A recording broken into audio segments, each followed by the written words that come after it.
یہ دیکھو کیا سوال پوچھا انہوں نے، ہم بستری کا شرعی طریقہ۔ محمد رفیع صاحب پوچھ رہے ہیں، میں بتا نہیں رہا کہاں سے ہیں تاکہ ایسا نہ ہو ان کے گھر والے جان لیں۔ میری عنقریب شادی ہونے والی ہے، مجھے زوجہ سے قربت کا سنت طریقہ بتا دیں۔ یہ سوال حیا کے خلاف ہے اور میں حیا کے خلاف سوالات نہ پڑھتا ہوں نہ اس کے جواب دیتا ہوں، لیکن چونکہ یہ سوال بہت زیادہ لوگ پوچھتے ہیں تو میں نے ہمت کر کے آج یہ پڑھ لیا ہے، اور اس میں لوگ غلط گائیڈ بھی کر رہے ہیں، تو اس لیے میں اس کا جواب دے رہا ہوں کہ اسلام میں کوئی خاص طریقہ نہیں ہے اس کا۔ اس پہ فالتو کتابیں لوگوں نے لکھی ہوئی ہیں، پتہ نہیں کیا کیا، وہ ایسے ہی لوگوں کی آ رہا ہے۔ تو یہ چیز نیچرل ہے۔ جیسے کوئی پوچھے کھانا کھانے کا طریقہ کیا ہے، تو بھائی منہ میں نوالا ڈال کے چباؤ، نگل لو، خود بخود فطرت سکھاتی ہے انسان کو، تو ایسی زوجہ کے قریب فطرت خود سکھا دیتی ہے۔ ہاں، شریعت نے جس طریقے کو حرام قرار دیا ہے وہ سب کو معلوم ہے کہ جو ہے وہ اللہ تعالیٰ نے جو بدکار لوگ جس طرح سے کرتے ہیں، جو لڑکوں سے بدفعلی کرنے والے لوگ ہیں، وہ طریقہ حرام ہے۔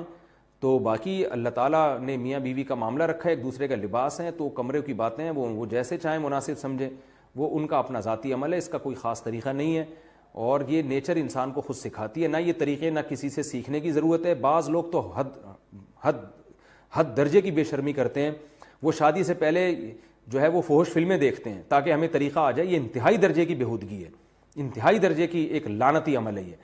تو یہ کوئی خاص طریقہ نہیں ہے۔ میاں بیوی ایک دوسرے کا لباس ہیں، وہ جس طرح سے ایک دوسرے کو سیٹسفائی کر سکتے ہیں وہ کر لیں، تاکہ ان کی توجہ کسی اور طرف نہ جائے، وہ حلال کی تسکین ان کی بند کمرے کے اندر ہو جائے۔ اور یہ باتیں لوگوں سے شیئر بھی نہیں کرنی چاہیے۔ آج یہ بھی ایک حرام کاری ہو رہی ہے، میں بہت سخت الفاظ استعمال کر رہا ہوں اس لیے کہ یہ، اور میرے پاس کوئی ہلکا لفظ نہیں ہے۔ وہ کیا ہوتا ہے کہ مرد اپنی زوجہ سے ہم بستری کر کے اس کے راز دوستوں کے سامنے فاش کر رہا ہوتا ہے، میں نے ایسے کیا، میں نے ایسے کیا۔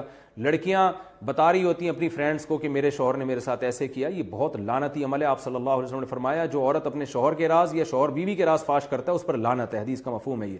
تو یہ بند کمرے کی میاں بیوی کی باتیں، جس طرح سے وہ ایک دوسرے کو سیٹسفائی کر سکتے ہیں وہ کریں، ایک دوسرے کے لیے وہ حلال ہیں، اور بس وہ طریقہ جو لڑکوں سے بدفعلی والا طریقہ ہے وہ طریقہ اسلام میں حرام ہے۔ اور اللہ تعالیٰ نے حالت حیض میں زوجہ سے ہم بستری کو حرام قرار دیا کیونکہ اس میں گندگی ہے۔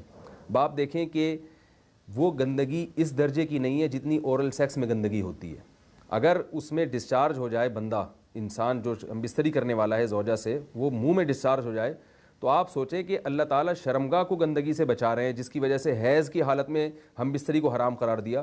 تو منہ جس سے انسان کھانا کھاتا ہے، جس سے کلمہ پڑھتا ہے، اور جو انسان کے جسم میں سب سے اشرف عضو ہے، سب سے زیادہ معزز اور مکرم عضو ہے، اس میں ایسی گندگی کو ڈالنا کہاں سے جائز ہو سکتا ہے، کہاں سے حلال ہو سکتا ہے؟ تو آج بعض متجدد قسم کے لوگ جو ہے نا اس کو حلال قرار دے رہے ہیں، تو یہ بالکل غلط ہے۔ تو یہ بات خوب ذہن میں رکھیں کہ اورل سیکس کے ذریعے اپنی خواہش کو پورا کرنا اس طور پر کہ ڈسچارج ہو جائے انسان عورت کے منہ میں، بیوی کے منہ میں، یہ بالکل حرام ہے، بالکل ناجائز ہے، کیونکہ منی ایک غلیظ اور ناپاک اور گندگی ہے اور ناپاک اور نجس چیز ہے۔